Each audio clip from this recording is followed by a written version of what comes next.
As we saw in the intro of the video, Stuart Alderati, there's been a lot of talk about how Ripple is being turned away from the government by Senator Loomis. But as we can see here, Stuart Alderati says they are definitely in talks with the government to bring crypto frameworks for stablecoins and DeFi. And as we know right now, the RLUSD is having a massive push to try to take a ton of market share away from the other stablecoins. With the new up-and-coming stablecoin legislation, the Genius Act, USDT is going to be having an issue because they will not pass the guidelines set within that framework right now. Obviously, they can make some changes where RLUSD can come in and really take some market share there. But the most important thing we need to talk about immediately, because this did just break right now, Judge Torres has denied Ripple and the SEC joint motion for an indicative ruling. Now, what this means is Judge Torres is messaging in the ruling that private deals do not erase public judgments, and her judgment still serves the public interest. So basically, Judge Torres coming in and saying, hey, my ruling on this actual court case was this, and you guys can't just go behind my back, try to make a secret public deal in a cigar coffee room, and then it goes away. That's not what happens here. The parties do not have the authority to agree not to be bound by a court's final judgment. They have not come close to doing so here. And if they want out, she said, they can withdraw their appeals and let the judgment stand or go through the appeals process to challenge. Now, remember, the judgment was on institutional sales. Ripple could be having a little bit of trouble here, ladies and gentlemen. So they don't want this judgment to stand. They want the judgment to be erased. We do know that when it comes to retail sales, Ripple is completely in the clear, no problem. But they do have a little bit of issues when it comes to the big institutional sales. So with that being said, they need to go through the appeals process to challenge the actual court's final judgment, or they can just go along with it. Now, if you're Ripple, in this case, you know you can't have that settlement, you can't have that judgment against you. It needs to be completely clear. I mean, they could move forward with it if they wanted to, but as we know, if this is going to be the new world currency, XRP is going to be taking over the entire world, there cannot be some sort of cloud above the head of the company that is currently ruling the world for the financial markets. Cointelegraph also says here, Judge Torres denies Ripple and SEC's motion to amend final judgment, blocking a fast-track $50 million settlement and keeping institutional XRP sales under legal constraints. So this is a problem here, ladies and gentlemen. Not a problem in the fact that it can't be fixed and settled and go through the appeals process, but more of a problem for us wanting to go to the moon as soon as possible with XRP. This is going to drag out a little longer than we had anticipated. But we do have, obviously, negative news coming out today about the Ripple case, but there's actually several positive things I would love to share with you today. So Aon has partnered with Ripple and will now use XRP and RLUSD on their Web3 mobile payment platform. Users can pay via Telegram app for purchase at common retail brands, initially with 20 million merchants in Southeast Asia, so in Africa and Latam. Also, when it comes to XRP, tokenized gold and silver, think XAU and XAG. Yes, why not on the XRP ledger? In fact, one thing I want people to be thinking about is coming up in this next week is the stablecoin law that's coming out. Right. Now, what's interesting is that the stablecoins are actually a way to buy long-term treasuries because they're buying the 10-year and like USDC, USDT, that's a 10-year. But now what the stablecoin legislation is going to do is going to allow gold and silver to now be a part of a stablecoin. I believe that's a catalyst to see gold and silver launch up to new record highs right now.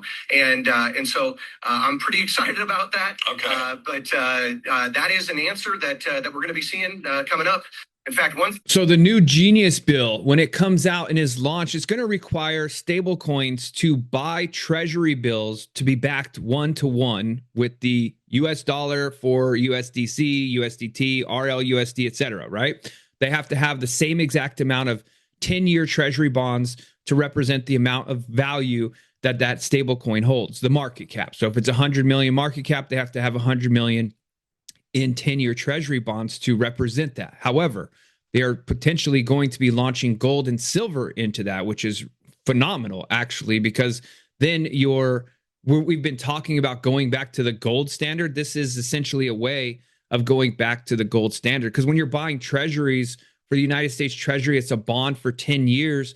Like, people are pretty scared of what's going on in the United States for the next 10 years. Like, they're very volatile, but gold and silver, people are very excited about that. No matter what happens in the world, if something happens, gold and silver are useful, and they could actually continue to go up in value over time no matter what. So very exciting there. Obviously, we know the RLUSD really taking it to the next level, and that is on the XRP ledger. And as I said in the very beginning of this talk here, USDT does not comply with the Genius Act. So once the Genius Act, USDT is going to have to put several things in place to make sure that they show that they do hold the reserves that they do. Like, I just saw a report that USDT just invested in a soccer club, and that's not going to represent one-to-one with a treasury or gold-backed security. So very interesting to see how that plays out. Now, as we know, XRP's ETF has not officially launched in the United States yet, but take a look at this.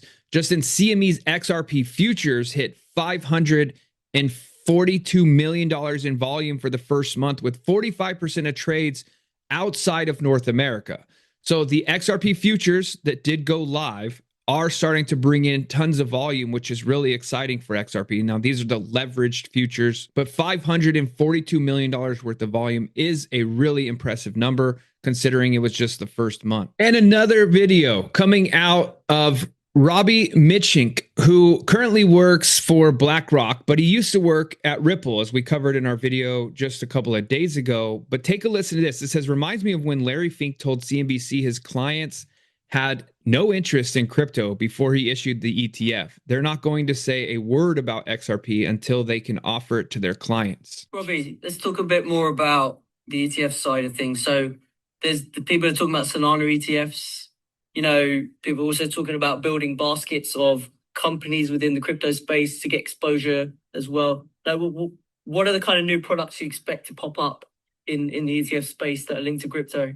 Yeah, well, I think our focus and our strategy is going to be driven first and foremost and overwhelmingly by where we see the client demand for solutions. So, you know, we're constantly having dozens of conversations a week with clients of all types. And I think still today, the vast majority of interest certainly is Bitcoin, a little bit in Ethereum. And then in some cases, you do hear other assets pop up, but certainly less than the other two.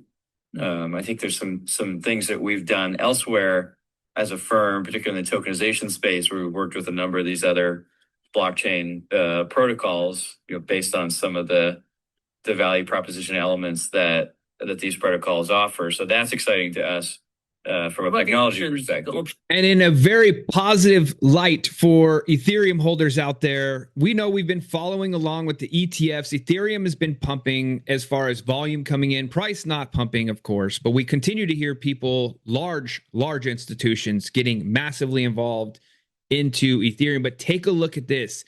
Bit Digital announces a strategic transition to become a pure play Ethereum staking and treasury company.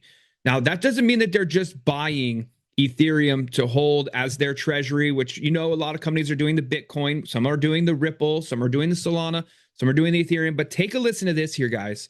The firm holds 24,434 ETH and 417 Bitcoin, but plans to convert its Bitcoin holdings into Ethereum while winding down its mining operation. So Bit Digital, doing actual Bitcoin mining, is going to stop doing Bitcoin mining operations, sell all their Bitcoin to buy Ethereum. This is absolutely mind-blowing. We'll see how this plays out in the charts for Ethereum over time, but Bit Digital taking a massive leap here. They are on the NASDAQ as BTBT. So go take a look at Bit Digital and do some research on them. Where is Ethereum going in the future? They see it going up. Kraken secures a MiCA license in Ireland, unlocking regulated crypto assets to all EU states. Now, this is a very positive move for Kraken. As you know, they've done a phenomenal job in the United States, building their brand and building their exchange, but a lot of things going on in Europe. MiCA. Now, this MiCA thing also brings up a case for USDT, right? So we've been talking about USDT a lot in this video. They are also not MiCA compliant. In fact, they came out and straight up said, We're not even going to try to be MiCA compliant. So USDT, just be very careful out there. We got to continue to pay attention to what they're doing. How are they going to fix it? Because if the Genius Act passed and they're not going to be compliant in the United States, MiCA already passed and it's already active in the EU, and they say they don't want to be MiCA compliant.